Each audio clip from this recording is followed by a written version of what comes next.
Hello, everyone. Welcome to Laser Focus, the deep dive pop culture podcast from Nerdist. I'm Kyle Anderson. This week, uh, returning champion Mikey Walsh is here. Hey, Mikey. Hello, Kyle. Thanks for having me back. Of course, anytime. This one is an interesting idea because recently I've been kind of going through my collections of stuff. Spring cleaning in the winter, as one does often. I don't know if one does.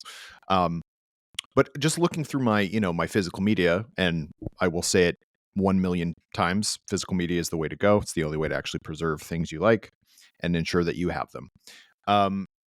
But there was a period of time when I was, and I still am in a lot of ways, like collector mentality, which is like you get the complete works, the complete box sets, the complete whatevers. And then I started thinking, I don't actually like all the movies in this set, and I wish you could just buy them individually because and so that's where I'm at these days is like, I only want the ones that I like from a franchise.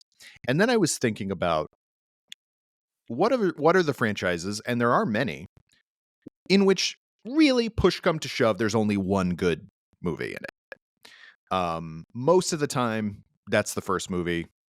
Not always, though, but a lot of the time it's the first movie.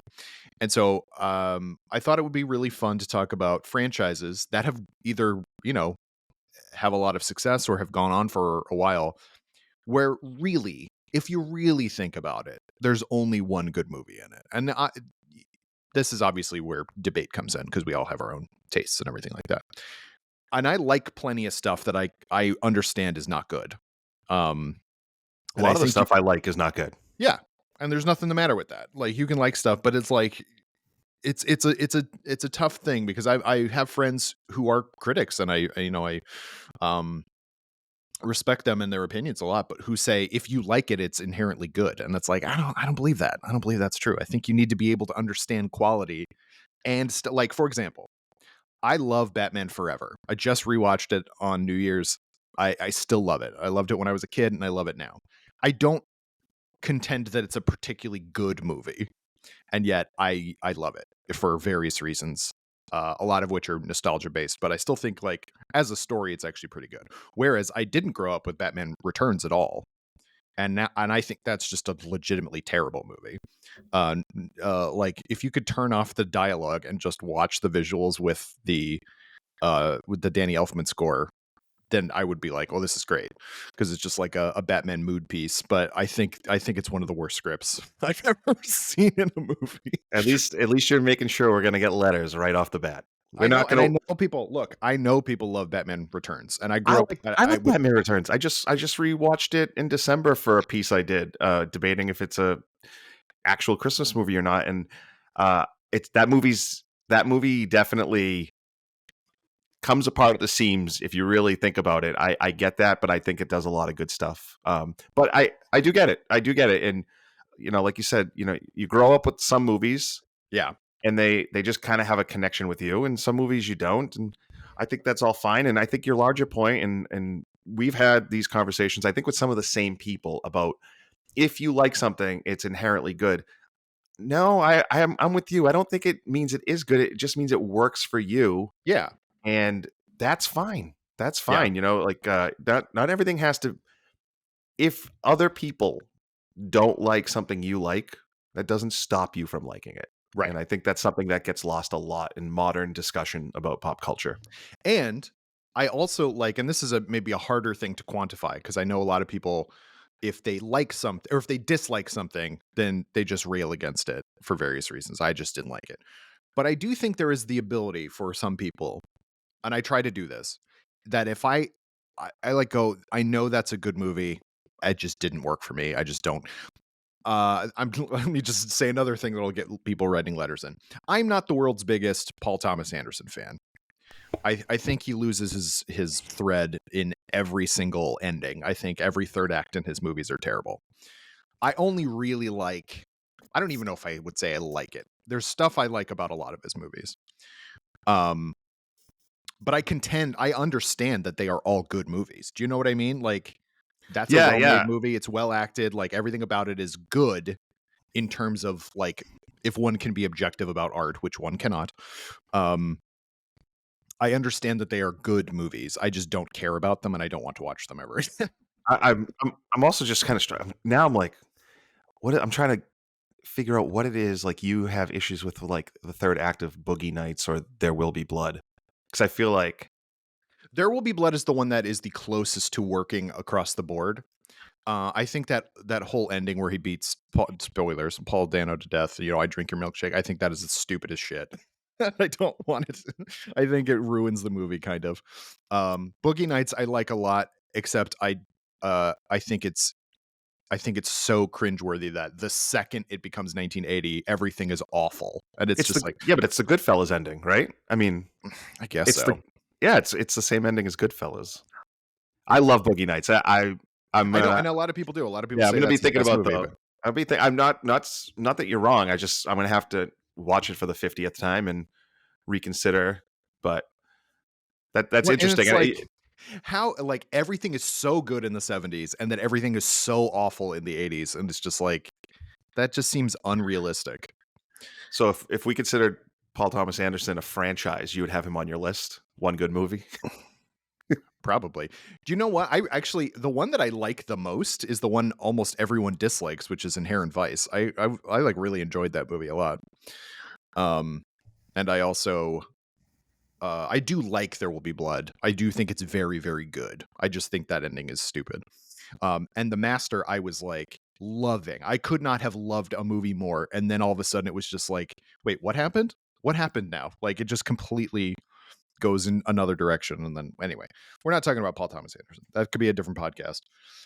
But we are talking about franchises in which we think, push come shove, there's one good entry. And so we're going to kind of go back and forth and kind of debate the merits of these things. We compared lists, but then we also have some honorable mentions, and just generally kind of talk about the interesting thing about long running franchises. And like, some of them just don't, like, pass fail on every entry. Like, some of them are below 50% average. And I think that's really interesting. So I'll ask Mikey to start. What is a franchise that only has one good entry? I want to start with, I think, maybe the most obvious, and I I do think that most of these movies, that the one good one tends to be the first one, but that makes Yeah. sense. It does make sense if you think about it, right? Because if you start off with a good one, you get more leeway to Hmm. keep making them and keep making money, right? And there's a tail that follows a good movie. If you start off with a bad one, the chances you get to make a sequel aren't very high. Right. So so it might seem a little boring that most of, and I think all of mine, technically it's the first movie that is the good one, but that also is just the most logical way it goes. I think the most obvious one is Jaws. We're Mm. talking about one of the greatest movies ever made, and we can discuss, the like artistic merit, like is it like a true work of art the way like others. I kind of hate that discussion in general, but if you're just talking about what do you want from a movie, I want something to entertain me. I want something to feel like a spectacle. I want something that has something to say, right? And Hmm. it stays with me and it's timeless. Jaws is, I think, on the short list of perfect movies because it does all of that. Right. And what follows? What follows, right? I saw somebody say Jaws 2 on its own would be a good movie. Okay, it just copies the first one. Yeah. It's just a remake of the first one. It's worse. And then you just get these terrible installments that it's so divorced from what you see in the first one. What's the famous story about Michael Caine? Why did he do his Jaws movies? Like, I don't know, because it paid for my second house. Like Yeah. the there are the definition of money grabs. There's no actual effort put into them. Apologies to the people who worked on. I'm sure they worked hard, but they just reek of, we're cashing in on Jaws. Yeah. Um, it- that was absolutely, I mean, because that was the birth of blockbusters. Which is not to say, it's not like there weren't. The reason they're called blockbusters is because when Jaws came out, there was lines around the block to see it. It has busted the block, and I'm sure that was a Variety or Hollywood Reporter, like, um uh word that has just since become the meaning of big movies or whatever. But yeah, so like, you kind of understand, because it was such a hit, why Universal would want to keep making them. I've watched every documentary about Jaws, every making of, every I've heard all the fun stories, but like um the original producers came back for the second one, which does have a shark coming out of the water and attacking a helicopter, which is pretty stupid. Um, but Fun then in a Jaws, different franchise.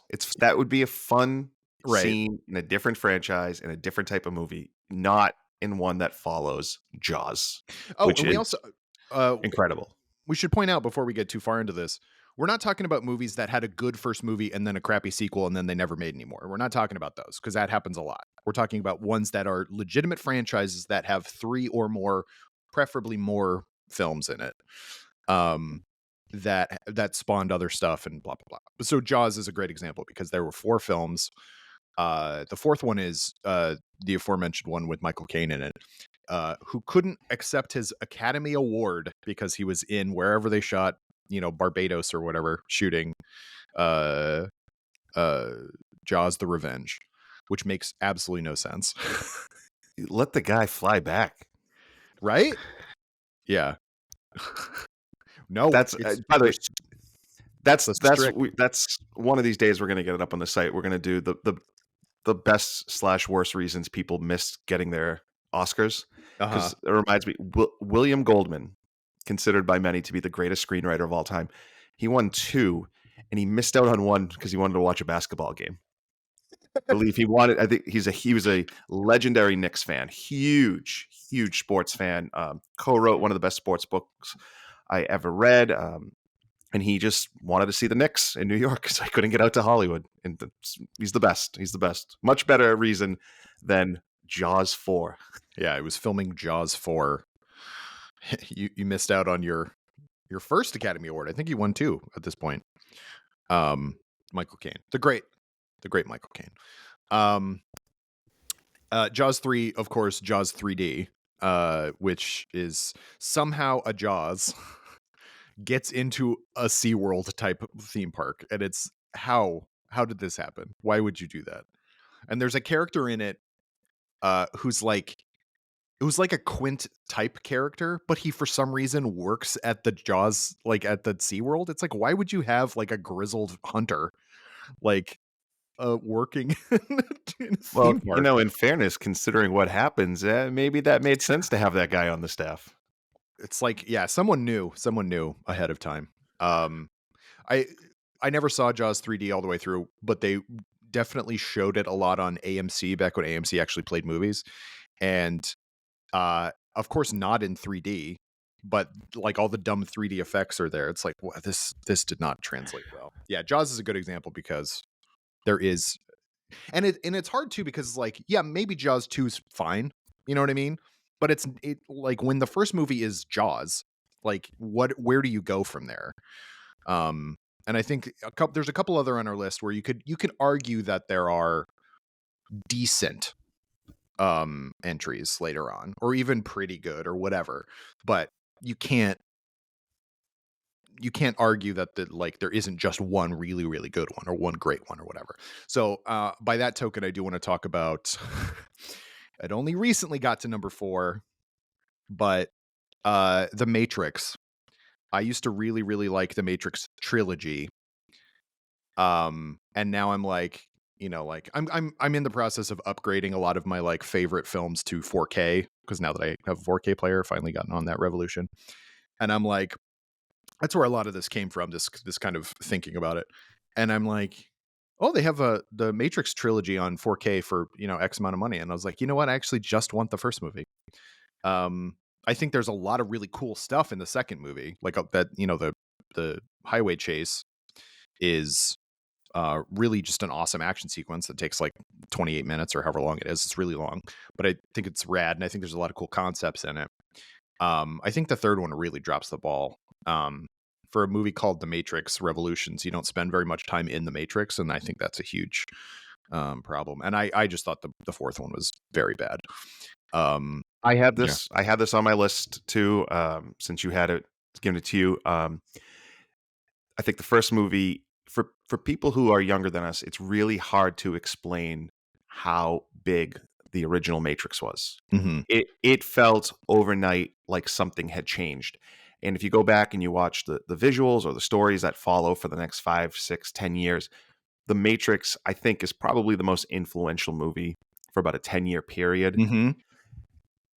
And the excitement over Reloaded and Revolutions, even though there was some there were some people who just wanted to be the single perfect movie, kind of ended that way. But there was so much trust at that point because that's how good it was. And I think that there are elements of both 2 and 3 that work. I think that the second half of Reloaded is really interesting, starting once they kind of get to the Merovingian to the end. Most of it Mhm. works for me. The problem is the first half is so bad. It's just so bad in the first half that I Yeah. don't think it could be declared a good movie. And then in Revolutions, as you said, the ending is horrendous. It's Yeah. it's horrendous. I remember being a little bit more forgiving of the first half of that movie, but nothing I watch, it doesn't hold up. And then with the fourth one was Resurrections, right? Is Is that that what? yeah, I guess so, sure. Resurrections. Yeah, that shows you how much it worked for us. I know it has its defenders, and I feel like it's one of those movies where how much you're a fan of something being clever goes a long way to how much you like it. I hated it. Yeah, I I I was hated it too. actually kind of embarrassed. It's my son weird. I was embarrassed watching it. I just couldn't believe that this was like the actual movie and that it was meta in the worst way. I like stuff that's meta that doesn't wink at you, that isn't in on it. It just kind of exists and trust you to figure it out. This was, this was like getting beat over the head with it at all Yeah. times, and I I think we've just talked didn't about it. didn't like it.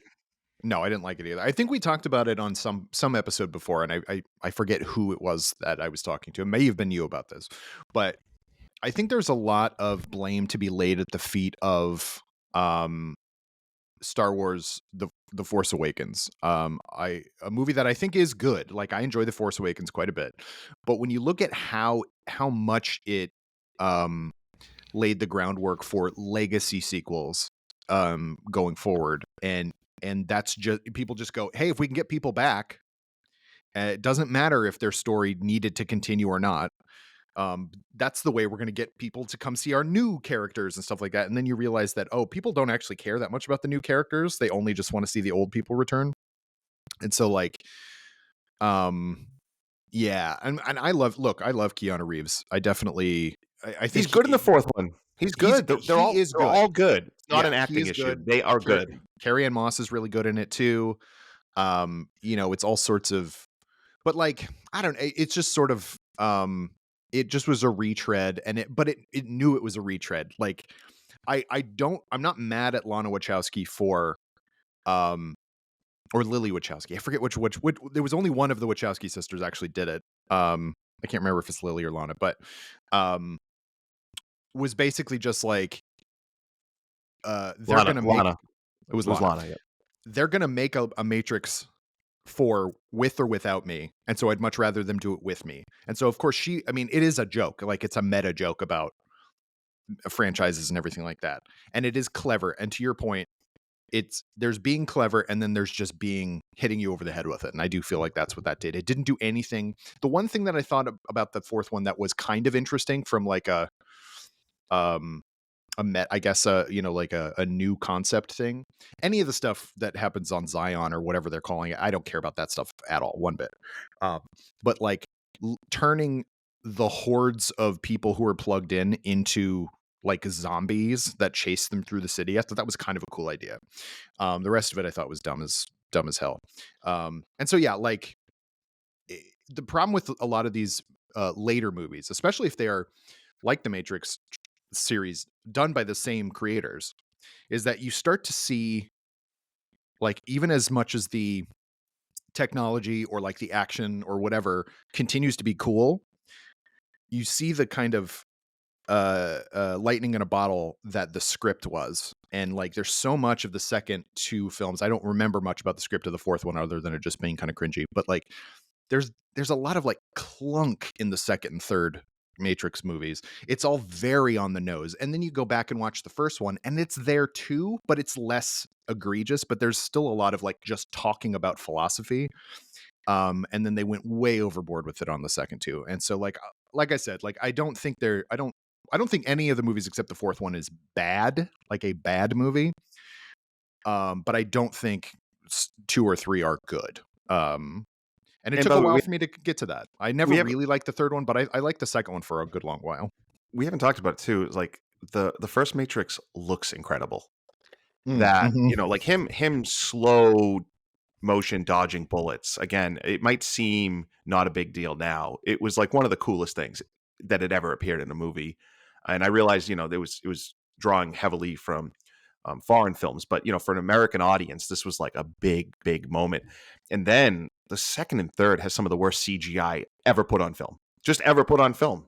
And that was a big problem, that you went from this visual marvel to these visual disasters. yeah. And that's something that we're gonna talk about another franchise eventually about that still looks pretty amazing. So it wasn't like these movies didn't have the technology.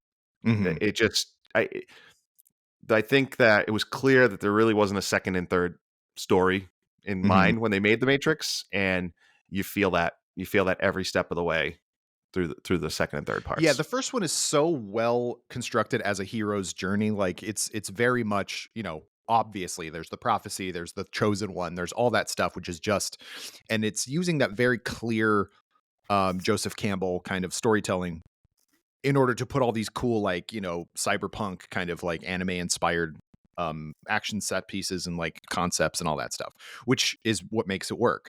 And you can say, well, there was more to do. Like he hadn't completely destroyed the Matrix by the, whatever. And it's like he doesn't need to. Like he's flying. He's Superman at the end of that. And it's like when you make him as powerful as a character can be, there uh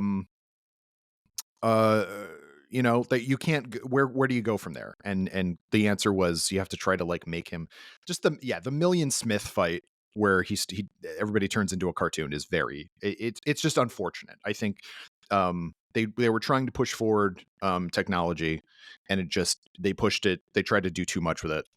So unfortunately it just didn't work, but I do think the freeway fight is pretty cool. Yeah, absolutely. Still looks great. And it's just too bad the rest of it didn't look that good. All right. So next up, Michael. I don't want to go. All right. I think when I was coming up with my own list, I have these rules in my head of what qualifies as a franchise and what doesn't. And this one sort of slightly breaks my own rule, because when I think of a franchise, once you get to 4 films, I don't care what's going on, you've hit franchise mode. Mhm. Before that, you're kind of a trilogy, unless one of those movies is like a reboot, new cast type thing to show that it's like it's a whole thing.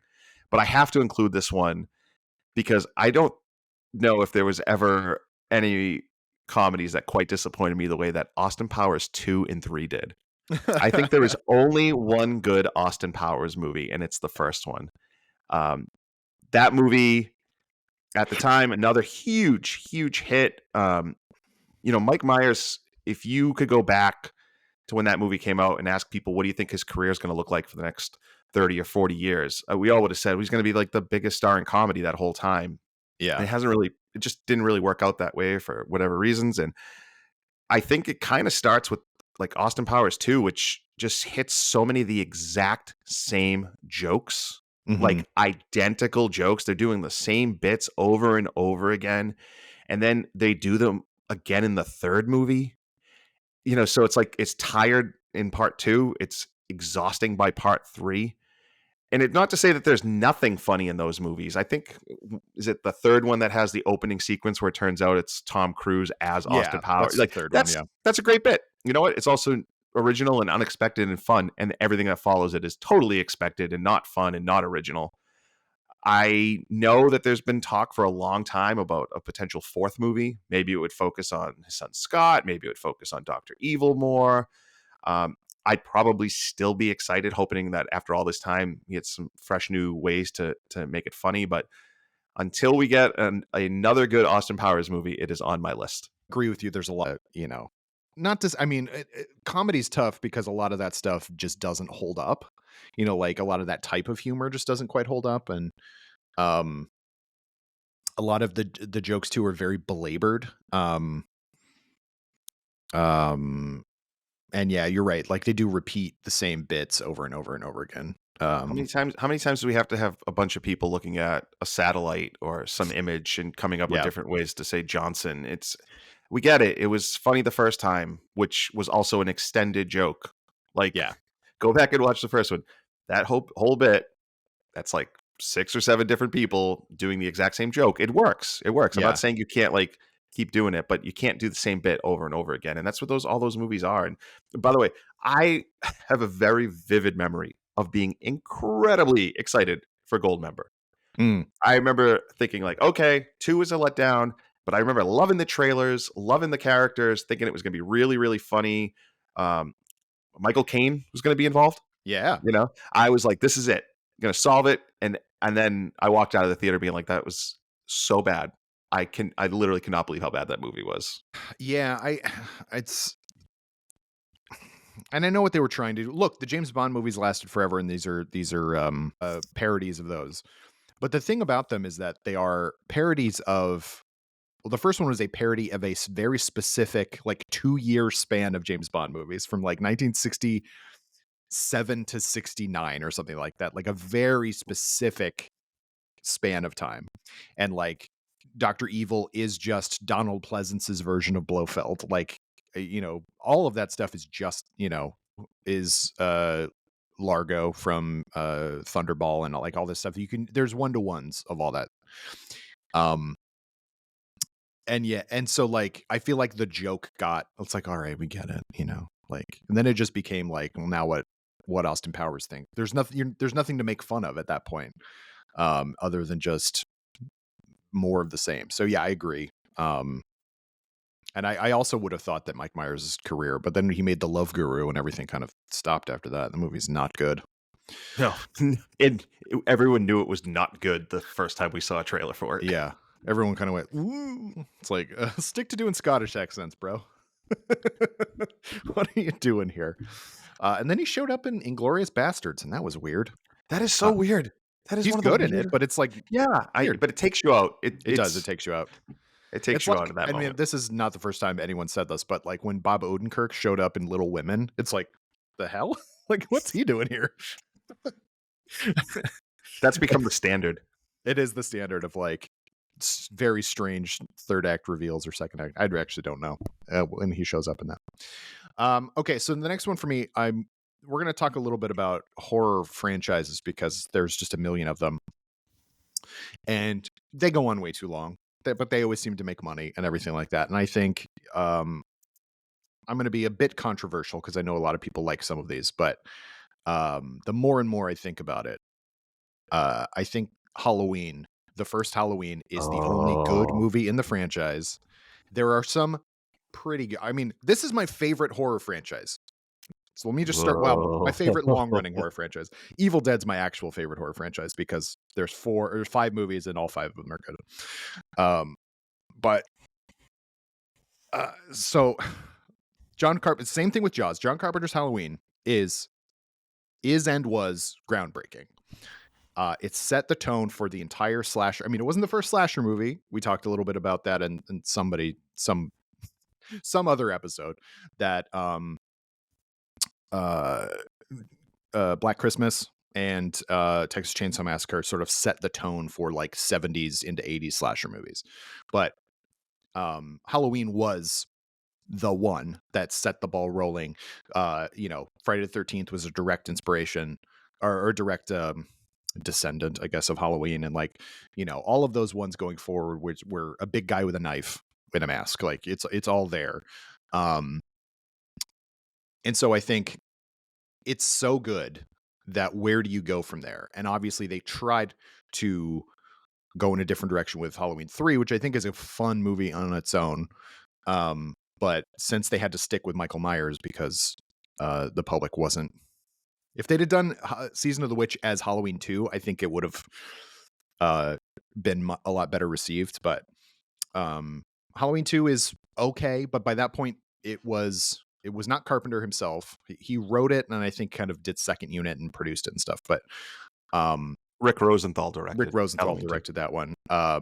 And it's much more like, by that point that was 81. Even just in the 3 years or 4 years or whatever since they made the first one, all of the other slasher movies that had been coming out, um, up the gore. They were a lot more mean spirited. They were a lot more exploitation heavy, and so that's all Halloween 2 is. And then they're like, well, now what do we do? Well, I guess we got to explain the guy, and so that's how you get the thing about him being Laurie's sister, or Laurie's him being Laurie's brother, which then got ignored. And so like I said, I like these movies. I like watching them. I enjoy the tone. I enjoy everything about them. But so 4, I think, is okay. I think Halloween Water is decent. The end. I don't think Wait, they're. hold on, for just a second. You call Halloween H2O Halloween water? Is that Yeah, I okay? I just will want and to make sure. always. I have and always will. Okay, I just want to Um, just want to make sure I wasn't missing something. I'm like, I don't remember Halloween water. yeah. Um, Okay, so I have to ask you, right? I let's have do to it. Let's imagine get I have into to it. Yeah. imagine there are people listening right now who are just screaming questions. You don't think Halloween 20 or Halloween Water is just straight up good because it has a lot of defenders, as does at least the 2018 Halloween. I feel like people out there listening who don't agree with you, those are going to be the two movies they point to and say those are both legitimately good movies. So, what is it about both of them that makes you think they're just okay at best? Well, Halloween Water was. Um, it was. I mean, it was written by Kevin Williamson, who is the Scream guy. Um, it's like 77 minutes or something like that. It's incredibly short. I don't think it's quite that short, but it's very, very short. Um, and it's just seems so kind of like typical Dimension Films teen slasher. Like it's so by the numbers, and the only thing that it has going for it is the return of Jamie Lee Curtis, and she's very good in it.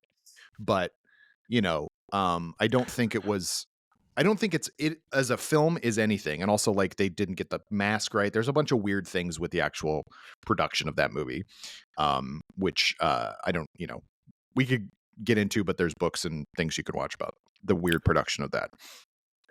I could not have been more excited for Halloween 2018. I remember I this. You were very, very I excited. got to go to the set visit in South Carolina. I just was like, hell yes, this seems like they get it. They're gonna undo the Laurie is Michael's sister thing. Um, but the thing about it is, it's an entire movie about what if the franchise never existed, but what if we all collectively felt like the franchise existed, and that doesn't make any sense. Like, it's a movie that only exists if you've seen all the other movies and understand that the other movies aren't very good.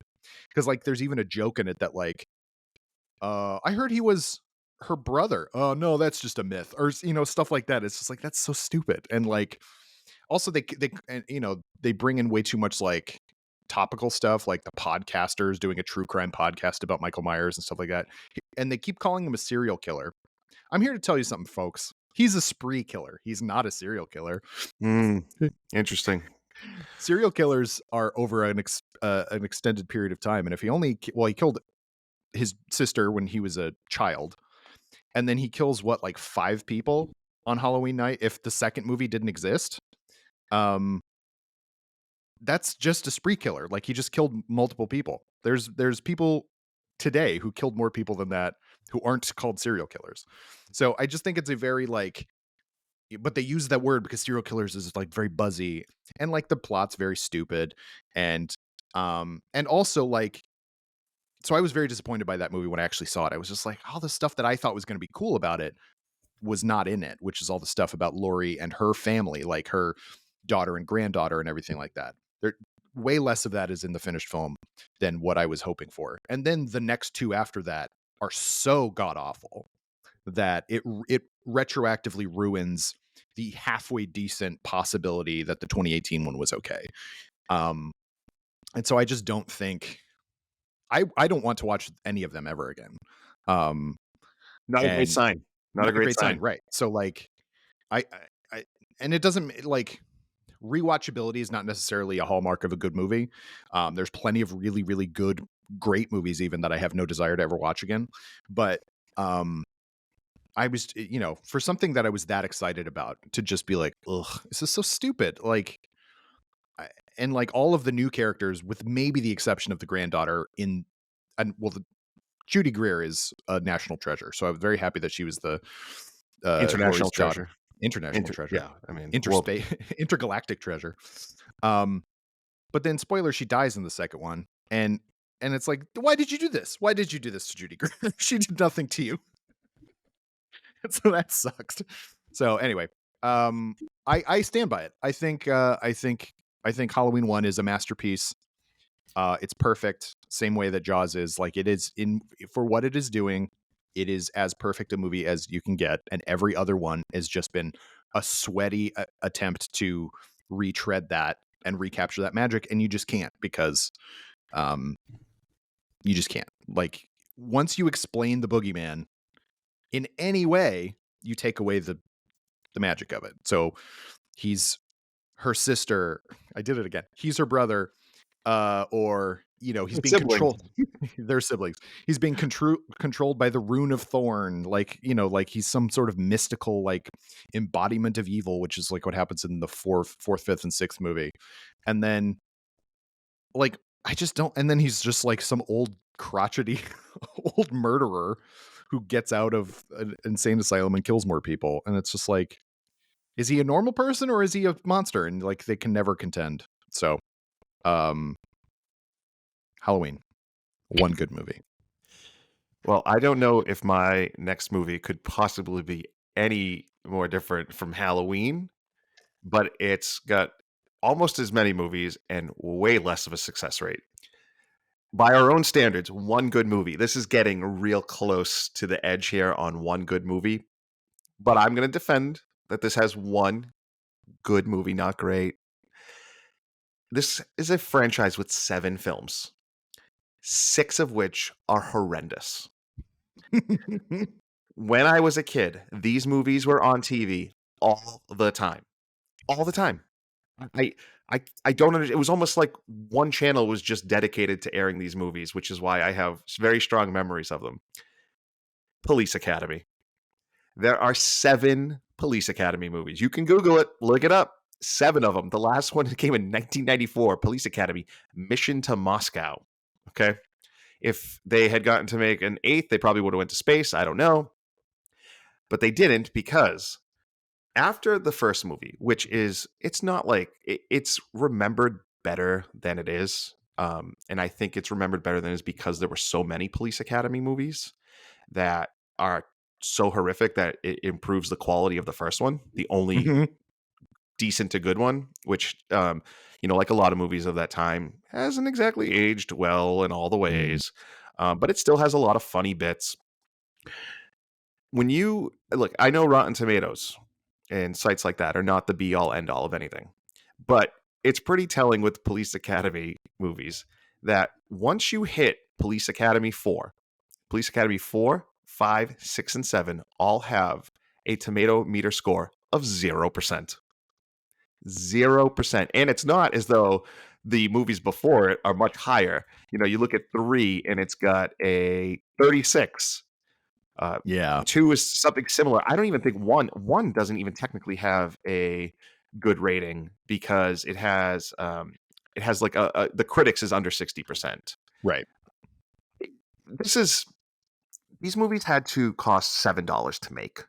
Like th- there's nobody that was sitting around being like, oh yeah, we unlocked it.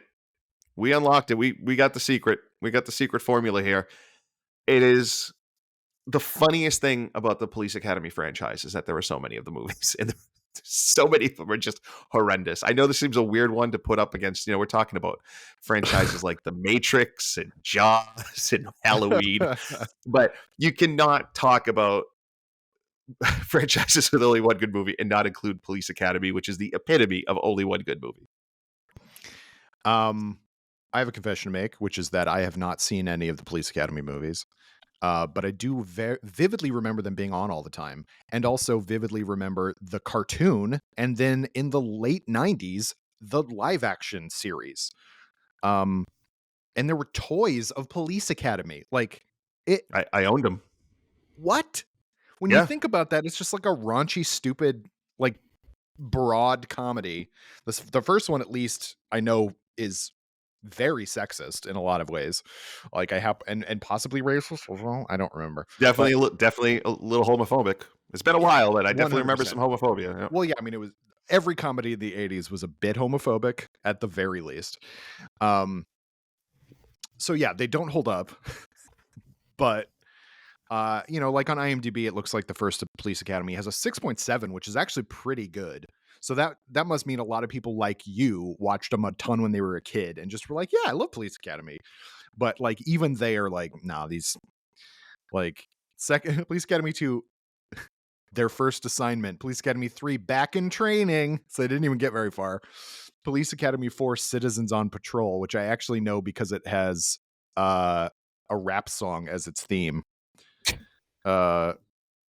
Which I don't want to sing, but it's look up the opening credits to Citizens on Patrol. It's very bad. Um, but like that is the franchise that spawned. It gave us Bobcat Goldthwait. It gave us um the guy who does the voices. What's the guy's name? The noises. I Uh, think that's actually legally his name now. The guy who does the voices. the guy who does the voices. What is his name? No, hold on. This is um, Michael Winslow. We should know that. Michael. Come I on, we're almost getting said old people. I wanted to say Carl Winslow, but that's the dad from Family Matters. Um, uh, the rest. And that's that's it. Like, I just remember them existing, and they were sort of like you couldn't do anything about it. It's like, well, Police Academy. Obviously, they're going to make another Police Academy movie, and they're probably going to make more Police Academy movies. And the fact that they only stopped at 7 is like a strange. And I think the last one might have just been an HBO exclusive movie or something like that. Like, I don't know if it actually went to um theaters, but who can say? And Uh, Kyle, let me just say, there's really not a lot we can say about Police Academy. So I just Great. want to mention, that there's another long running comedy franchise that overlapped that could go on this list, and I think a lot of people would. Revenge of the Nerds.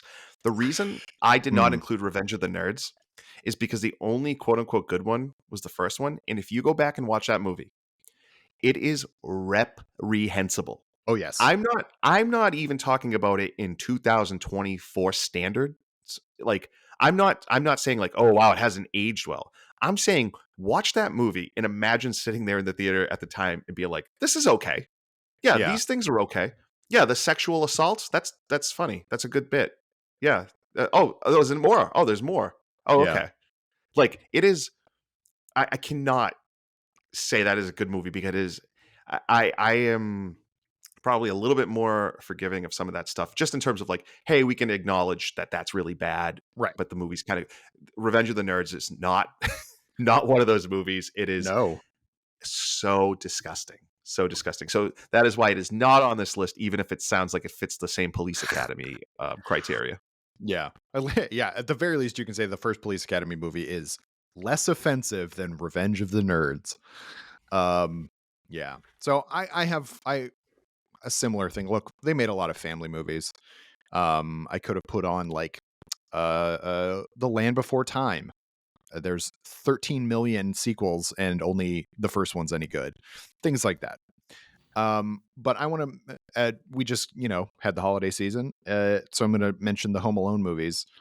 There were 2 real Home Alone movies, and then a knockoff, and then a bunch of really bad direct-to-video sequels. Which I don't even know if we should be counting these, but I there were. think the most recent one was that Disney Plus, right? That's right. I think That's right. yeah. So they thought they were going to return to form, and that I think was the most hated of them all. Yeah. So the problem with the newest one is that the kid is an asshole, and the robbers are just parents who are trying to like they find themselves in a horrible situation where they need to like steal from these people or whatever like that. um it's a weird one. And I know a lot of people like the second Home Alone movie, Lost in New York. I hate Here We Go Again movies. I hate it. I hate them. And I hate them. I hate them. this if you go kind of through our list, or if we had also included like movies that have sequels, this is such a common problem where the second movie is exactly the plot from the first movie. Yeah. One of the one that just didn't make my list, The Hangover. The Hangover 2 is the exact same movie as The Hangover 1. Yeah. Just a different Um, location. I like Wayne's World 2, but it's not very good because it's the exact same plot as Wayne's World 1. Yeah. Um, I the greatest example of this is coming as my number one. But this is something that you see over and over again. Let's just run it back. Yeah. Exactly the same, and it is never ever works. And that you're right. Home Alone 2 is the same movie in a different place. And Yeah. it's I think if we watched it for the first time now, like if they just made that for the first time now, we'd be like, this is really bad. It's just the same movie. I think it gets held higher because the people who love it the most were kids when they saw it, and it was Yeah. still fun to go back with Kevin and deal with the sticky / wet bandits. Yeah.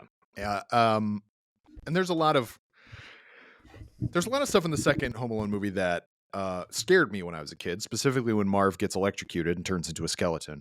That scared the crap out of me when I was a kid. Um, and it's just, it is just the same. Like there's the character who seems scary and isn't actually scary, and then there's like, all the dumb traps and stuff. And you can make the joke that like a kid fortifying his house with toys and like paint cans and stuff is cute. A kid fortifying like an abandoned building, a condemned building, and these guys are legitimately trying to kill him. I don't know if that's okay. At least that one looks like a movie. There's a lot of like, once you get to the sequels, they are like, who cares? That one like looks like a movie. It also has a very unfortunate cameo, which I won't even say the name of, but like there's New Yeah, York cameo in it. Anyway, yeah, Kevin McAllister is kind of an asshole. Like just call your parents. Stop racking up money on yeah, credit yeah. cards. Like I get it. they're I get not it. It's even in hard. a different country this time. Like in the first one, they were in Paris, wasn't it? Like somewhere, or was that the second one? I can't remember. Honestly, you can't remember because it's the same plot. It's the same They exact just plot. overlap. One time it's France, one time it's Miami. I think who it doesn't matter Yeah, because. But why yeah, not? Why not just have him? Why not just have him running around the hotel? Like a kid running around a hotel is way more of like a kid's fantasy than an abandoned New York tenement, right? Like, right. and you also would have had the villains of the hotel. You would have had Tim Curry involved in all that. Yeah, Like that would have been so much better. I don't know if it would have been enough to make it legitimately good, but it's like, okay, we got Tim Curry in this movie. He's and Rob chewing Schneider. scenery. He's awesome. Yeah, Let's run away from this hotel. Get them yeah, out of this movie now. yeah. And then he like throws bricks at their heads and stuff. They would be dead. Like Marvin Harry would be 100% dead. They would have been dead in the first movie, but at least they Yeah. maybe could have survived. Falling and stuff. They just would have had horrible contusions. But like No, they getting definitely chucked. would dead in the Yeah, first one. yeah, I think for years that was one of our most read pieces, yeah, a breakdown about why they would have definitely been dead. I mean, a yeah. paint can alone swinging at that Get speed. smacked in your head. Yeah, you'd be dead for sure. Unless it was an empty paint can. Look, we can't say that it wasn't an empty paint can. One of the ones that almost made my list because the second one is so Here We Go Again. Even though it was based on a different book that has nothing to do with the first book that the first movie was based on, was Die Hard. And I was like, I'm 100% going to put Die Hard on here. And then I remember Die Hard 3 is actually pretty good. Actually, I like Die Hard 3 a lot. I consider Die Hard 2, Die Hard as well. I want to clarify because I think Die Hard 2 is still kind of fun. There's Um, fun bits in it, but it's yeah, like, why? How could this happen to the same guy twice? He even says it in the movie. It's like, get out of here. I forget the name of the movie or the book that's based on, but like it wasn't the sequel book to the book that Die Hard was based on, and then the Die Hard 3 was based on a completely standalone script. I think Die Hard 5, which is awful, A Good Day to Die Hard might be the first movie in the franchise that was written to be a Die Hard movie. Maybe it was the fourth one, but I feel like every other thing, it's either based on a book that has nothing to do with it or based on a script that has nothing to do with it, and they just retrofit it to a Die Hard movie. Anyway, doesn't matter. That's not on my list. But yeah, Home Alone. Home Alone 1 is a classic. And Home Alone 2 is a lesser version of that same classic. That just tries to up it with location and kind of spectacle. But like you just kind of can't beat, the very John Hughesy wintry Illinois setting of the first one. And a kid all by himself. Like by the time he gets to the second one, Kevin's what, like 12? It's like, come on. you know? Even, I mean, he's also just mature and experienced. I mean, Yeah. once you fight for your life against two Yeah. two of those guys, I mean, There's you're not a kid even anymore. another clip of an old gangster movie. Like it's that the same. It could not be more the same. I bought the milk, eggs, and fabric softener. Oh, I'm obsessed with that. Like That line. what is it about this kid that makes him think the fabric softener is so important? Like milk, eggs, got it. Like that's like a thing when you're what? 5, 6, Yeah. right? Milk and eggs. That's breakfast. Yeah. Right? What is it about this kid that he's like, okay, I'm gonna go to the store. I'm gonna get the milk, the eggs, and the fabric softener. Like, what are you talking about? It's one of the weirdest lines in any movie. It makes me. I also want to know. So, if he did laundry, did he? I'd have to go back. Like, did he only use fabric softener? Did he think that's how you clean the clothes? Just with fabric softener. Yeah. I guess when things get dirty, the fabric gets very hard. I hate that line so much. It makes me kind of wish that the Wet Bandits had Flooded proved the house. victorious. Yeah. Well, flooded Kevin. I don't know. I don't want to go that far. Although I'm not the one who called the kid an a-hole. I think. Well, he's an adult now. Like if Kevin McAllister were to exist in real life, he would be an adult now, and I was a kid at the time, so I can call him an asshole. Okay, next one. Before I get to my number 2, I just want to mention when Kyle and I were just prepping, and we didn't talk specifics. We just kind of talked. We wanted to make sure we didn't overlap. We both considered a franchise that we ultimately could not put on the list because we haven't actually seen all of them. Yeah, Neither of us have seen all of them. But what was funny was we totally disagreed on what the good one is. Yep. And Kyle thought I was insane. Yeah. We almost included Saw. But I think the only good Saw movie is Saw 6, the one with the health insurance executive. I I think honestly it's the can't. only good one.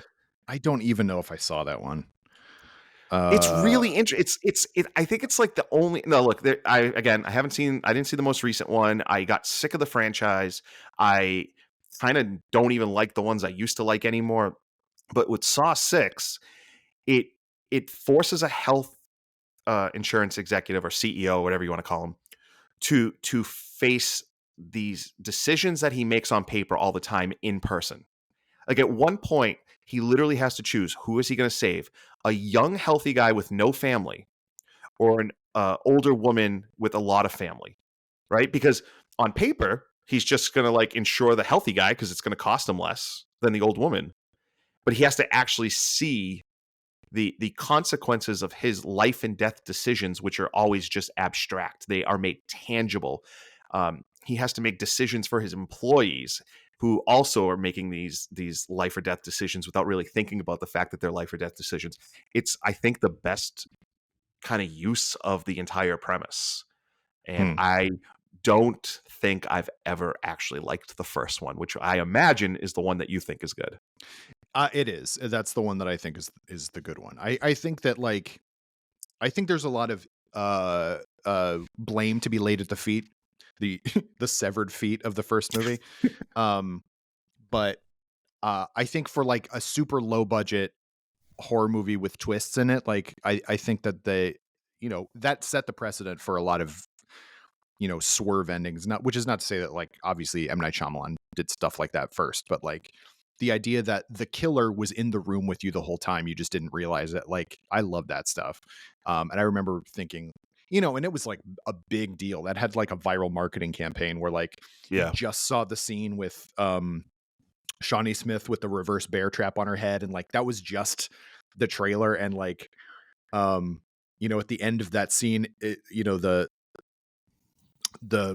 titles came up on the little on the little promo. How effed up is that? Like, they knew what they were doing. They were like, and so, obviously that was like right at the time when torture porn became a thing, and that was one of the like the hallmarks of it. I think James Wan at the time was James Wan and Lee Winnell were like part of the Splat Pack, was this new breed of horror directors who were doing like really gory stuff, like Eli Roth and Rob Zombie. They were all in there. But I still think the first one is interesting enough and good enough. There's a couple of okay parts to other ones, but I can't say for sure that I've actually ever seen the sixth one. I've heard that the 10th one that just came out last year or the year before is pretty good. I've heard that one's a lot of people say like, oh wow, this one. But like, if you get into the 10th one and there's only maybe one and or two good entries, I'm not watching the rest of them. So like, I'm not going to find out. So anyway, there's a million Saw movies. There was a period of time when every Halloween season there was a Saw movie, and that's just law of diminishing returns. And they kept trying to make it all connect to the first thing, and like the timeline gets insane. And so like, yeah. But you think the sixth one's good, and I haven't seen. I can't say that I have seen Yeah. that one. I know So I've seen 1 through 5 for sure, and the fifth one is just awful. So I don't even know that I went to see the sixth one. you've definitely seen my actual number 2 franchise though. My number 2, I don't think this is controversial at all, but I won't be surprised if people are angry at me. There is only one good Jurassic Park movie, and I am including the Jurassic World movies. Yes, of course. There There is are only 6 one. Jurassic movies, yes. Yes, 6 Jurassic movies. The first one is just like I talked about with Jaws, another Spielberg. That is like a perfect movie in terms of everything you would want from a movie-going experience. It is aged tremendously. It still looks great. This is what I was referencing earlier. Was talking about the second and third Matrix movies looking terrible immediately. Like 1993, Jurassic Park still looks fantastic. It holds up in every way. The second movie's okay, kind of okay. I don't Yeah. think it looks very good. I think it's one of Spielberg's worst looking movies, which is so It's strange to very me. muddy. Yeah, It's a very like kind of it sludgy also looking movie. feels very much like everything's a set. I Mm, really hate that. The first Jurassic Park feels like it takes place on that actual island, and yeah. Lost World feels very much like it takes place in you know in a studio. Like, and I'm I pointing don't think, because I'm very close to where yeah, it is, but I went on the Universal Backlot Studio tour while they were filming Jurassic Park 2. So like, I mean, which I'm sure they went on location somewhere, but like, so much of that was just shot on the soundstage. So yes, I completely agree with that. as we talked about earlier, I think Jurassic Park 3 is horrendous, but I have a lot of fun with it because it's so bad. We were Yeah. talking about like just because you like something does not mean it's inherently good. That movie's not. Yep. Jurassic World, there is some good stuff in that movie. Unfortunately, the terrible stuff outweighs it tremendously. Anytime dinosaurs are fighting in the first Jurassic World, it's good. Anytime human beings are talking, it's the worst thing you've ever watched. I thought the next one, what was that? Fallen The Kingdom. Fallen King. Yeah, I thought the doing like the haunted house was a really good idea, but the movie just doesn't work. And I think, did everybody just agree to pretend like Dominion never happened? Yeah, I Is think that so. okay? Yeah. Yeah. So all five, all five, out of all five, only one good one, and I don't even think it's close. No, I'm with you. Like I kind of have weird nostalgia for The Lost World.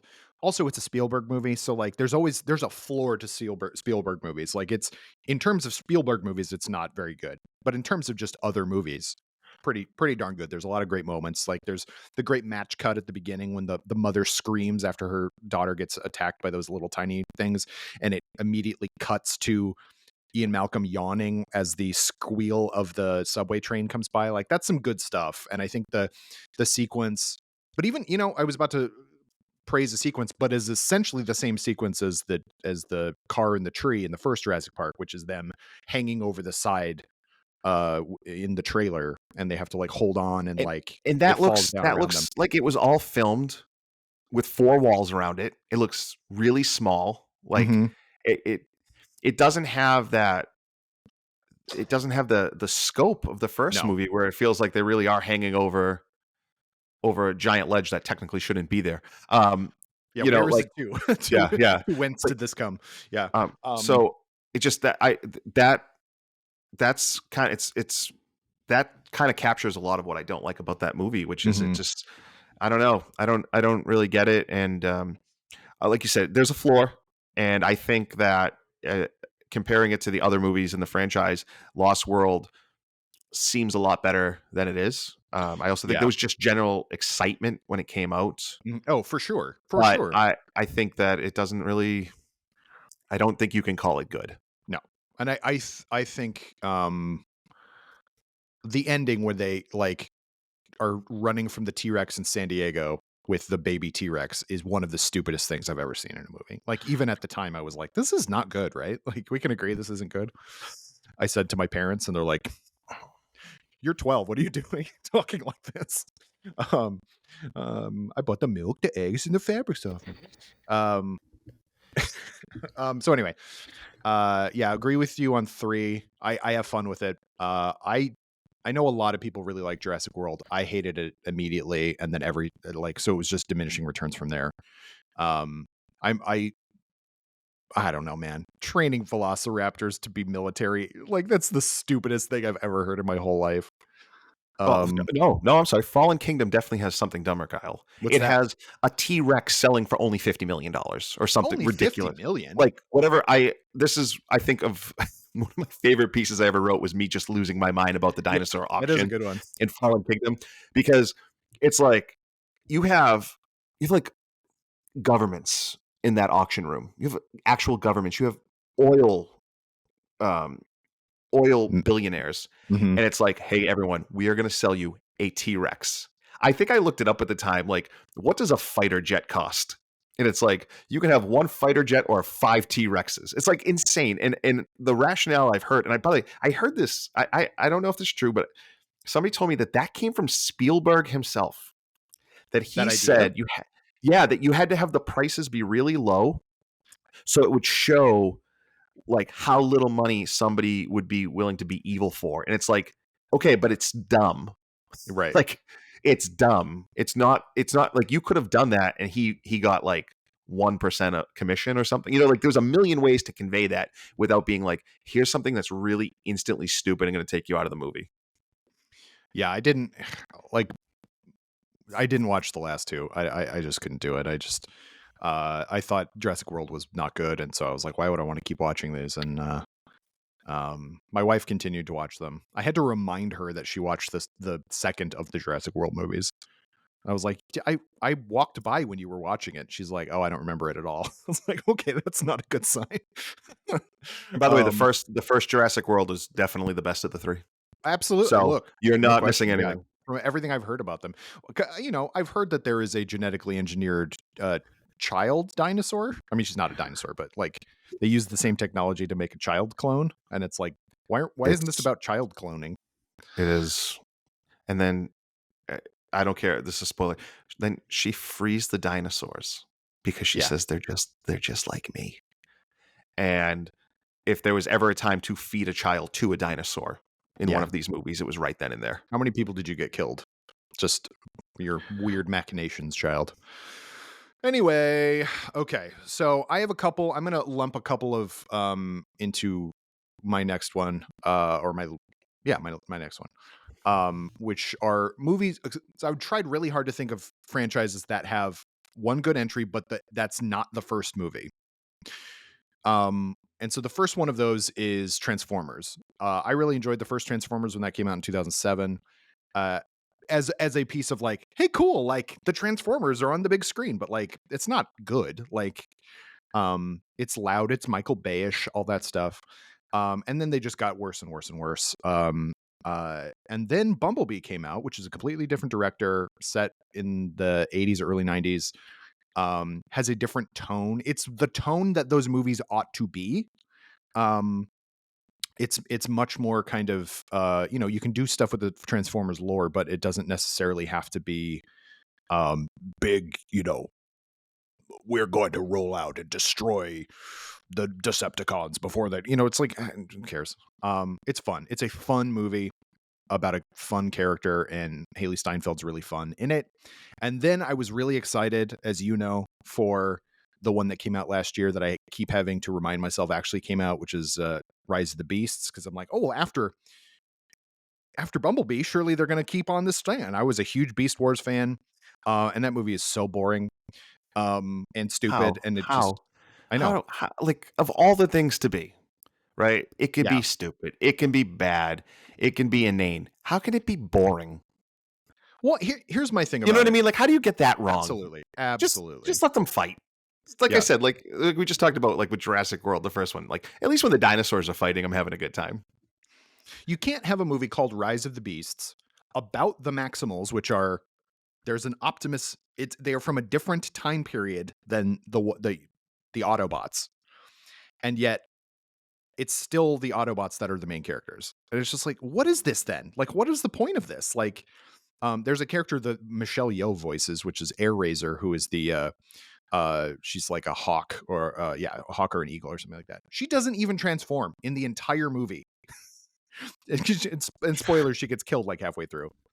Doc, She stays a bird the entire movie and then Doctor dies. Doctor Ian Malcolm voice. There are going to be Transformers in your Transformers movie, right? Huh? And then you got Pete Davidson as one of them, Mirage.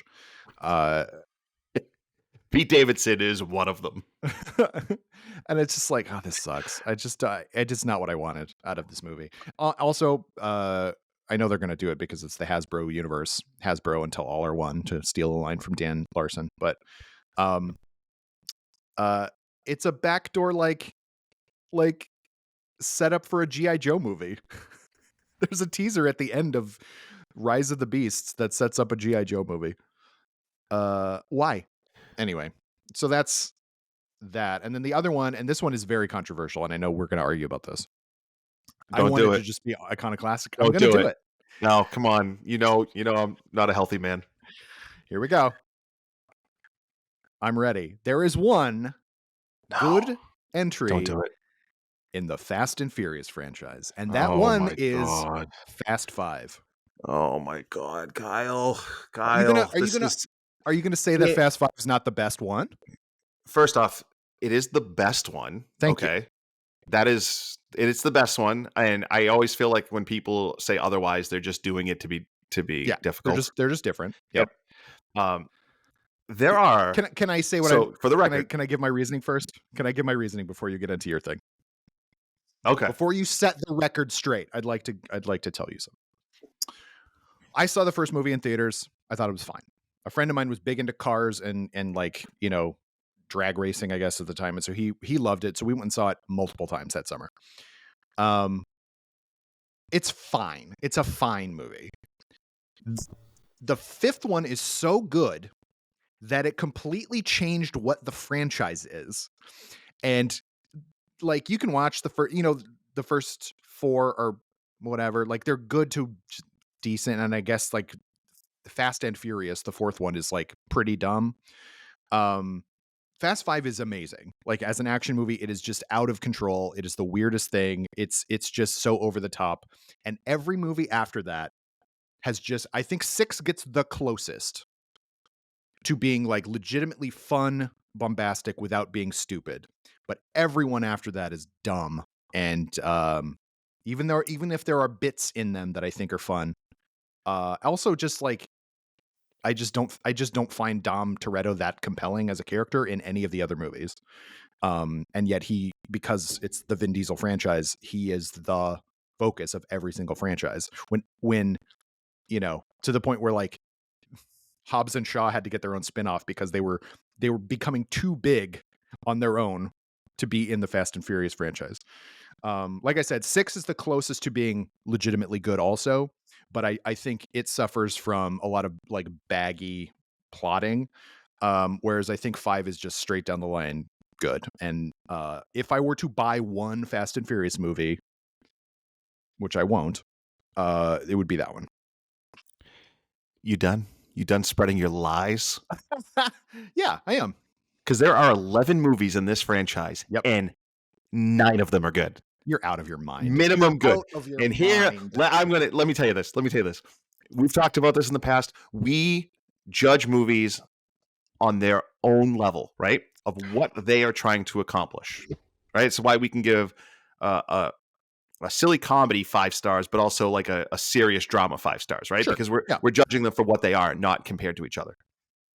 The Fast and the Furious movies almost always know exactly what they are, set out with a goal in mind, and accomplish it. Are there issues at various points? Yes. But I think they are all 9 of those. And if you're curious which ones I think aren't good, it's the Hobbs and Shaw spinoff and Fast 10. The first primary series movie I didn't like. And even that had an amazing villain. They are all entertaining because at no point do they ever just kind of stop being silly at minimum, right? Five, as great as it is, and I think it's on the list of like best action movies ever. You know, we Mhm. talk about For that. sure. But I don't think that means the other ones aren't good, and that's what we're talking about. I do think that for the most part, a lot of them they either kind of work for you or they don't. And if you just kind of like, hey, I'm not really into like kind of this silly kind of surrealist fun, or after a while it gets tiresome for you. Because that's how I felt during 10. I felt 10 was just kind of reductive of previous installments. Like there was nothing new there aside from Jason Momoa. I just think they're all fun in a different way, and that includes even 2 and 3 and 4. In fact, I would say as much as you love 5, if you go back and watch 4, it's not you're right. 5 is so good it completely changes the trajectory of the entire franchise, right? It's kind of like the same thing with Mission Impossible 4, right? Like it just becomes a different franchise, and Yeah. that all of a sudden. But if you go back and watch Fast and Furious 4, the the foundation for what happens in 5 is there, and that movie is a lot better. Even it's a lot better once you see 5 and you see like, oh wow, yeah, the structure's there. Like they really started like taking that next step. And then I think 6 and 7 and 8 are all really fun. I think it's 7 that has them driving cars out of an airplane, which it's not supposed to be. It's exactly what it's supposed to be. You know what I mean? And even by the time they get to space, like at that point, they are embracing everything that the franchise had become. So I think it's a fun one for you to bring up, but mostly so we can tell you how wrong you are. Yeah. So we said earlier that knowing, like, just because you know what you're doing doesn't mean that it's good or that, that it's okay.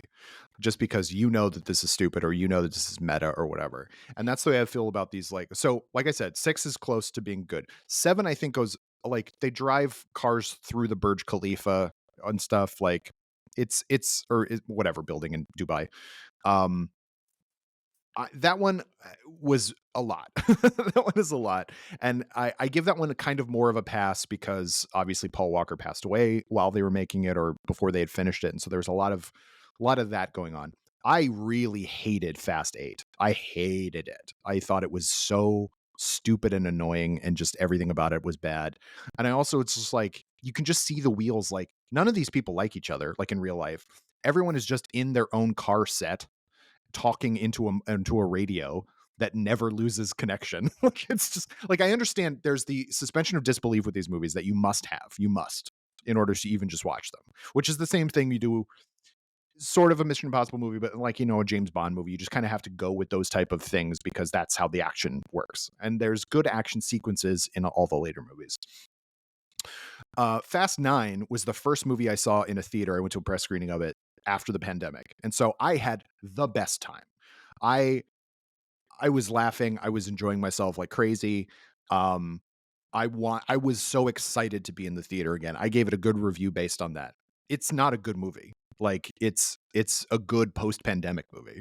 I didn't even see Fast 10. You went and saw it. You didn't like it. And I figured if you didn't like it, there's no way I'm going to like it. If people couldn't tell, if I didn't like Fast 10, Yeah. clearly something was going on. Yeah. And so that was sort of my that was my barometer for that one. I was like, because I just as a baseline, I assume you're gonna like all of them.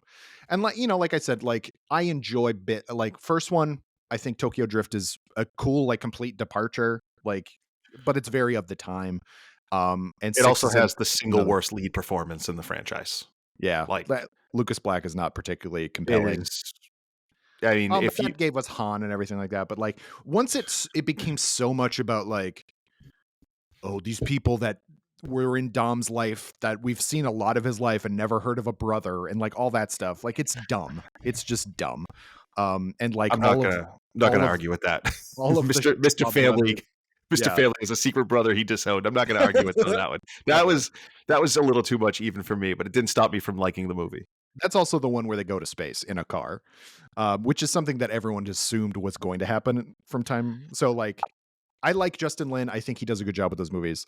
Um, but I think the one that is like the best example of a movie outside of the Fast and Furious movies is Fast Five. Um, the end. Okay. All right. Last one. All right, my number one. We did not pick this topic to be timely, but my number one is strangely timely. There's only one good movie in this franchise, which somehow is still one of my favorite franchises, Mm, because the second entry in this franchise is the worst movie that I love. okay. Ghostbusters. There is only one good Ghostbusters movie, and it's the first one. Uh, the second one, we talk about like just running it back, just running back the first plot. So the original Ghostbusters, which I think almost entirely holds up. I know people like to make fun of certain things, whatever. I don't care. I love that movie. It is just an amazing concept, a sci-fi comedy where you basically just got a bunch of New York firefighters, except they're fighting ghosts instead. And then the second movie is the exact same premise, which is nobody believes them, and some lackey for the mayor is trying to keep them from saving the city. And it's like, we literally just saw Ghost, right? Like the movie opens, they are losers. They are such losers. They are singing at kids' parties. It is the single dumbest premise I have ever seen in any movie. The world's greatest heroes, just a couple years later, are reduced to hosting kids' parties where all the kids hate them. And then they have to go through the exact same beats of the first movie.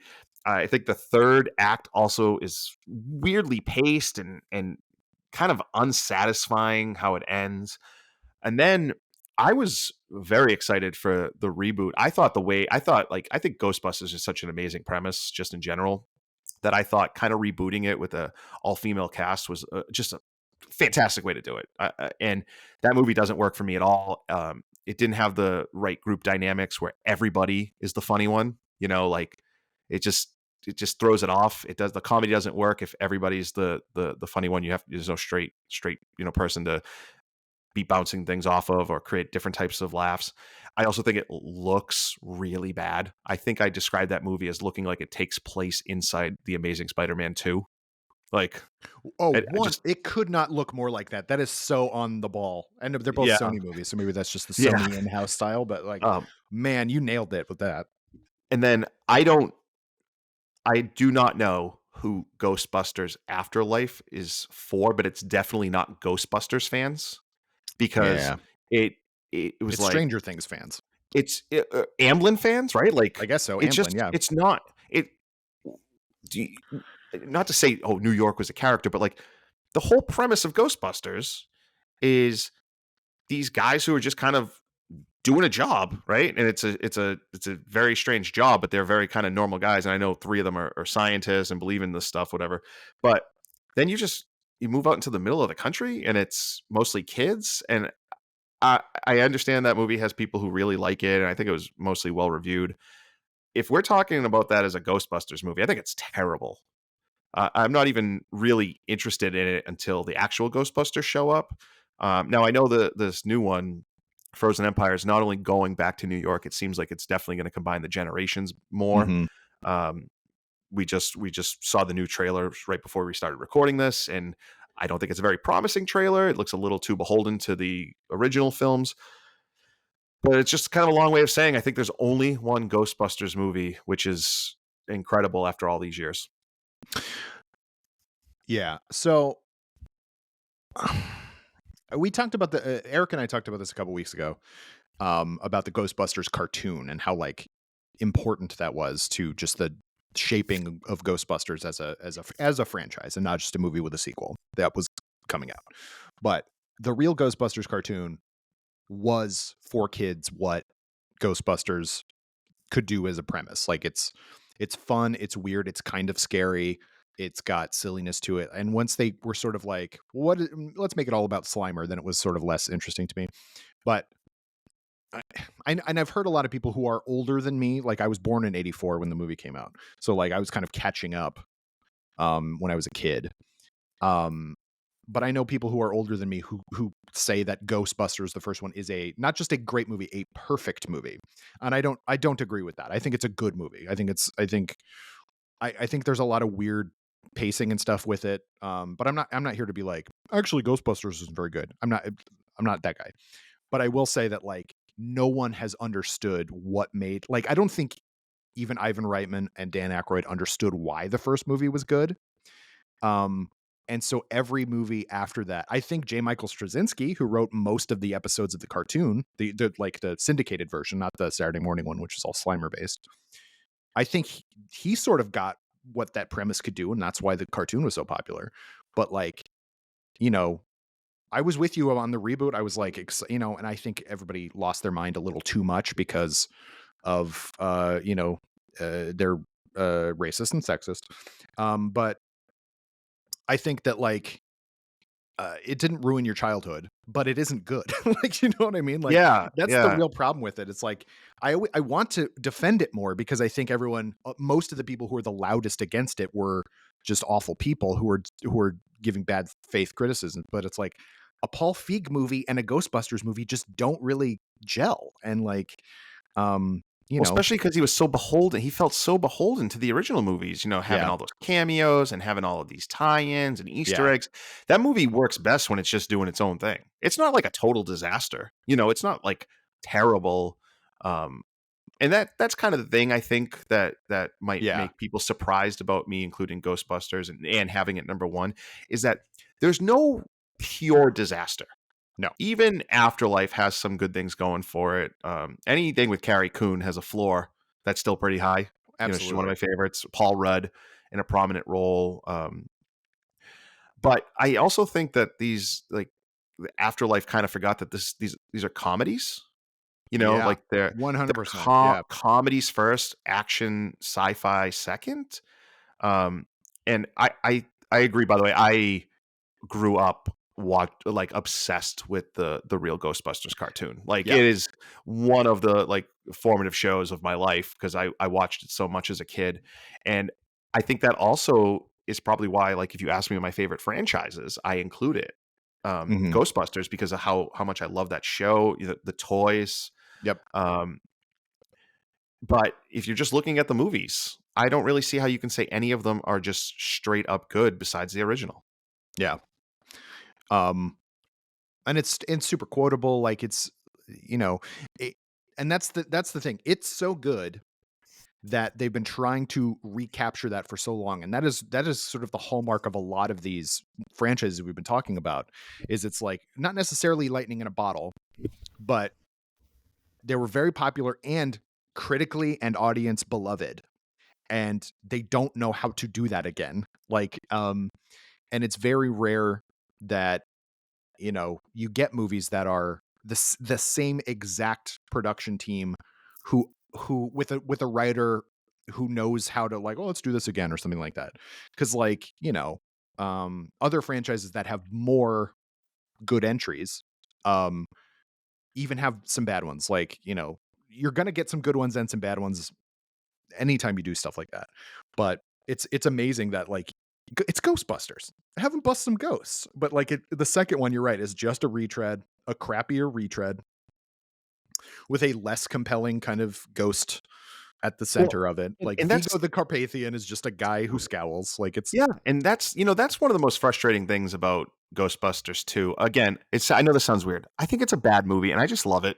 sure. I watched it at the right age, and there's elements of it that I think are still amazing. Like the concept of Vigo the Carpathian is great. They just do nothing with it. No. Like that's what I'm talking about the third act. It's so unsatisfying. Like there's no big like he walks out of the painting and he kind of shoots Palpatine lasers at him or something. Mhm. Like there's nothing there. Um, but that movie has them using the Statue of Liberty is incredible, right? It's like it's a great way to like use the city and to have this big moment, right? The same way like the Stay Puft Marshmallow is a moment. You've Yep. got it's also got, and I am on record, and when I say on record, go to nerdist.com and look this up, that Bobby Brown's On Our Own is the greatest song that's ever been recorded. Uh, it is it is. I am obsessed with that song. I'm Okay. obsessed with the lyrics. I believe not. It's a look. I do genuinely think it's a great song, but I think Bobby Brown was hired to write the theme for Ghostbusters 2 and forgot about it until the day before, and then he just added some lyrics to a pre-existing song that he was working on. This is a thing I totally believe. I'm not exaggerating. I've broken it down in depth more than anybody alive. There's also when that song plays in the movie, that's also when they get out of the insane asylum and kind of get to work. It's a great montage. It's got this Mhm. incredible energy and stuff that unfortunately just once that montage kind of ends, that whole sequence, the movie just runs out of energy. So that's I think another thing that really frustrates me is there's so much stuff in that movie that I like. And I don't understand why we needed to turn them back into underdogs that nobody believed. Like Yeah. this is a thing that drives me nuts with a lot of franchises is that they kind of just refuse to acknowledge the reality that they've created in their own world. Right. Mhm. So like Afterlife, Ghostbusters Afterlife does the same thing. They're like, you guys never heard about the Ghostbusters? It's like there were literal ghosts in New York City. We have footage of it. Why are you pretending like people don't know this? It Yeah. completely fundamentally changed the world. If right now a literal god appeared above New York City, it would fundamentally change the world forever. Now, I realize you can't maybe embrace that the way you really want to, and over time things kind of do settle back. But this idea that like no kid under 15 knows about the Ghostbusters is ridiculous. No, that would It's be just in silly. history books. That would have to be. There'd be documentaries about it every year on Ghost Day or whatever, like Ghost commemorating ghost. whatever they call it, G Day. I'm I mean, sure they would call it something kids stupid. know about July 4th, right? They know why we celebrate July I 4th, do. I do right? know about that. Yeah. All we did was sign a piece of paper. I think we defeated an evil god. Probably would make the record books. Yeah. Stream Crossing Day, whatever they want to call it. So my last one, I completely agree with you about Ghostbusters. My last one is another one that I think falls in the same camp as the Matrix films, which is that, uh, sort of, which is that they made a really great first one, and then we're like, all right, we got to turn this into a franchise. It's so popular. So then they made the second and third movies back to back, and as though they were one grand story or whatever like that. And I don't think either movie. I know there are people who think that they are good. One or the other one is good. Um, and then they made two after that are just awful. And that, of course, is the Pirates of the Caribbean franchise. Gore Verbinski made made a pirate movie in the 2000s that was not only fun, it was good, it was a spectacle, it was exciting, it felt like a real old-timey movie in the best way, the stuff that Disney used to make alongside their um animated films back in like the 50s and 60s, like 20,000 Leagues Under the Sea, like or Treasure Island, or these big movies that they used to make that had nothing to do with animation. They were just like, let's make family adventure movies. Um, I think it's got a very uh good central performance. I hesitate to give praise to somebody who I think is loathsome in real life, but um, it's an amazing central performance, and who is basically not Captain Jack Sparrow is the lead of the film, but he's not the lead of the story, and that's what makes it amazing. Like, it is so much about everybody else, and he's sort of this trickster god in the middle of it. It's wonderful. Um, I think the action's great. I think the conceit is great. I think Barbossa is such a good villain. I think all that stuff, the romance really works, like all that stuff. I think it's maybe the only time Orlando Bloom has been like really, really good in a movie. Oh, we're definitely gonna get letters now. Yeah, the Bloom Oh, heads. he's got fans. Does he? I don't even know if I agree with you, by the way. I don't know if I agree with me either. I was just saying something. I haven't like gone through his entire filmography. I mean, those Middle Earthers are definitely gonna Yeah, but come is after you he for good that in one. those movies?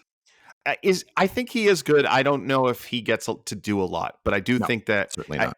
I mean, look, he's playing an ethereal being of pure light, and he looks like it the whole time. That should count for something, even if his part isn't written especially well.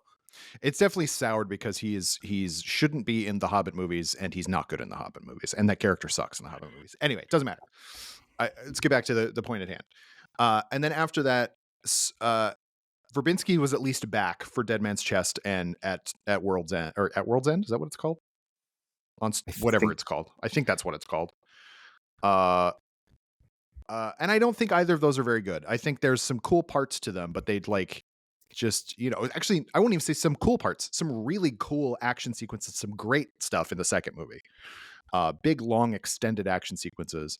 But the plot is, and also Davy Jones, you can't like Bill Nighy's performance as Davy Jones and just the way that they render Davy Jones is a cool idea. I just don't think they do enough with it. I think by the third one, it just so like, I couldn't hear it in the theater. Like, it's such bad sound mixing in the third one.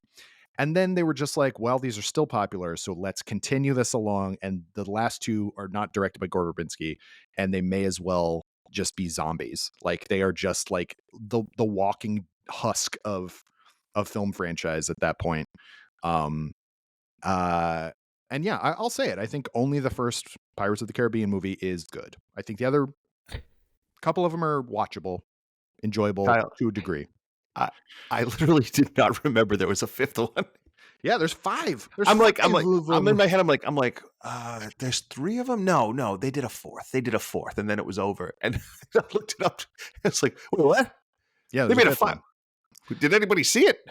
No, Oh, I that don't was know the if one with I don't know if nobody saw it, but Javier Bardem. That's the yeah, one with. Bardem is in Yeah, it. And no, I can't remember. it's got let's see, Jeffrey Rush is back. Of Brenton course, he's in all of them. Thwaites. Yeah, yeah. Oh yeah, Brenton Thwaites. So he's playing the son of Will and whatever her name is, Keira Knightley's character, Elizabeth, which is dumb. The end.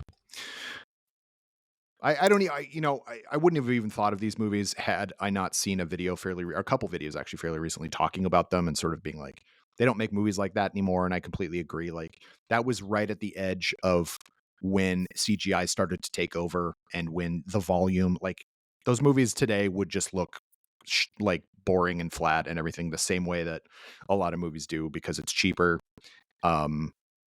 And there's more control, but there's a tactile level to movies like that just doesn't exist anymore, where they actually That went they have out never onto the recreated. water. They could never Yeah, recreate it. Yeah. it's never like it. And it really makes you wonder at what point are the studios going to kind of realize penny wise, pound foolish? Yep. Because if you make a movie that's supposed to be a spectacle, and then whether it's, I think sometimes people both overestimate and underestimate like what critics can kind of do. Mm-hmm. Like, I don't think critics giving bad reviews to something can totally sink a movie. I think if people are excited for it for whatever reason, they'll go see it anyway. Mm-hmm. But if a bunch of critics also say this movie's amazing, that helps the same way. Like, if your friends go and see it, and if you're gonna make a movie that's supposed to be a spectacle, and then all the reviews or all the people who see it say like it looks like crap, that's a big reason not to go pay to see it on a big screen. Mm-hmm. That's you might still see it, but you might also be like, well, if it doesn't look that good, I guess I can watch it on my TV at home. Yeah. So at some point, just realize like there's a reason we respond to these. We talked about like legacy sequels and them not always working, and I always think about Blade Runner 2049. Mhm. which I think is like kind of a stunning movie, and that they screwed up by not just simply re-releasing Blade Runner 2 months before, Yeah. so like a new generation could see it, and then comes, and that movie looks like they went to a planet and built their own dystopia. Like it just looks so real and tactile, and everything looks as epic as the movie needs it to be. Yep. And then you see these other movies, it's like you talked, I didn't mention it, I don't like The Force Awakens um Mm. at all. I think that is, talk about like just a retread of A New Hope. It super is. It super is. Yeah. But I remember that opening scene with Poe Dameron, where he goes to get the information from Luke's friend that we don't know at all, and that we're apparently supposed to care about. And I remember seeing that movie for the first time in the theater and being like, "Oh, they shot this on a sound studio. Like this is just like I feel like I can see the walls." Yeah. Whereas like you go back and you watch A New Hope, and you feel like you're on a desert planet when you meet Luke at the beginning. Yeah. And that's something that I think continues to hurt movies, because and the funny thing is, we see these budgets. I realize some of it is COVID related precaution, Mhm. cost and stuff, but movies cost too much to make and yet somehow look bad. And then you go see Godzilla minus one, which cost less than 15 million and looks like it cost 500 million. So it Yeah. can be done. It can It be can. done. Well, it just takes care, and like I don't know. I don't want to say that there people everybody making a movie doesn't care. Like obviously that's ridiculous, but like but you're right. Like they take so much time and money to do these things that if you just did it real, like the thing that always stands out to me in the Rise of Skywalker, they shot on, like whatever desert planet that is supposed to be in that one. There's 3 desert planets. They all look exactly the same. They shot that with outside, but on a green, with green screen backing. But they did have to go to Jordan because there's no other place that has light like that. What? Just shoot the back. It's Jordan. Like it's a desert planet. I'm screaming. I shouldn't scream in the office. I just don't understand why you do that. Like it just doesn't make any sense. So, um, that just seems like a waste of a trip to Jordan. If you're not going to actually shoot the exteriors looking at the dunes of an actual desert, like it just doesn't make any sense. Um, and it's the same with like Indiana Jones. Like the first 3 Indiana Jones movies look like real movies, and there's parts of Kingdom of the Crystal Skull that are good, but then most of it looks really, really fake. Like when they're through the jungle and stuff, that looks terrible. And then even Dial of Destiny, like parts of it look okay, but parts of it definitely look like a set. And there's nothing wrong with sets, but you have to have nobody knows how to light it to make it look like not a set anymore. Like that skill is just gone. Because they just put so much, blue screen or green screen behind stuff and fill it out that way. It just looks like fakeness. And I don't know. It just, when you see stuff like Blade Runner 2049, where they actually built cities in scale miniature and then shot put a camera through it and stuff like that, and just use CGI to enhance them, which is exactly what happened in Jurassic Park. They built models and then just use the CGI to like make them look a little bit more realistic. That's the best use of that stuff. It has to enhance reality. It can't create reality. As good as some of that stuff is, um, it just looks, I think the volume is overused at this point. But so anyway, all of that is to say the Pirates of the Caribbean movies, especially the first one, which is actually like legitimately good. But um that first trilogy with Gore Verbinski, that was the last time anybody made those kind of big, giant, epic movies just outside, not with no CGI, but with minimal, and it just felt like they were actual. And they also brought pirates back to prominence for a short period of time, and that is something that no movie had done. Cutthroat Island tried it in '97, absolutely tanked. If you're not familiar with that movie, go look up. It is an historic bomb. Yeah, made it Apps like cost so much money and made no. Same with Waterworld, actually, like another Waterworld, movie that though. Waterworld I like. isn't, No, I think and Waterworld is good, but it also lost a lot of money. Waterworld. I think I've written about this too. Waterworld kind of suffered from the fact that because it was the most expensive movie that Yeah, had ever been made at that point, people expected it to be the greatest movie that had ever been made. yeah. When really what it was an expensive B movie that was a Hmm. lot of fun, and featured a lot of great action and sets and world building, and a wooden cutout of Kevin Costner. Yeah. You know. Oh wait, no. Oh, this says. Oh, I just looked up. That was actually Kevin Costner. Oh, is it? Oh, okay. Yeah, I thought it was. Oh, I thought it was a ventriloquist dummy. That's mean. That's really mean. That's not a good performance from him. No, it's not. He was better as Robin Hood. That's I'm giving Mikey like a, and that's the mark of a. That's how you know it's a bad performance, because he's not good in Robin Hood. Okay, so anyway, that's this. We would love to hear from you about your favorite franchise that only has one good. I could talk about like Friday the 13th, but like, no, what's the point of that? The first few are all good. The first three. They're all on the same. Yeah. First four, I would say, are on the same level. 3 maybe less so, because that's the stupid 3D one. But none of them are great. And you could maybe argue like Nightmare on Elm Street, but there's a lot of people who really like the third one. Yeah, I don't think we could put that. You know which one we didn't put? You know which one we didn't put? That's probably the single biggest omission is The Hangover. Yeah, you mentioned it. Oh, I did. Okay, but again, that's like to me. I didn't include it because it's a trilogy, not a franchise. If they make a fourth one now, it's going on the list. Unless the fourth one's good. If the fourth one's good, all bets are off. Yeah, all bets are off. Maybe at some point we'll talk about franchises that have a lot of entries, but more than one good one, but not more like less than 50% batting average, and yet they still make them. I think there's an argument that the James Bond franchise, another franchise I adore from top to tail, I don't think it has more than, I think it's less than half good. And yet I still love it. But anyway, please let us know your favorites. Laserfocus@nerdist.com is the email address. You can tweet at Nerdist, and maybe Lee will tell me. Probably just email me if you want to give me your thoughts on that. Mikey, how can people get a hold of you and your work on the internet? You can find me on both Blue Sky and Twitter at Burger Mike, and you can read all of my pop culture thoughts at the greatest website anybody ever created, Nerdist.com.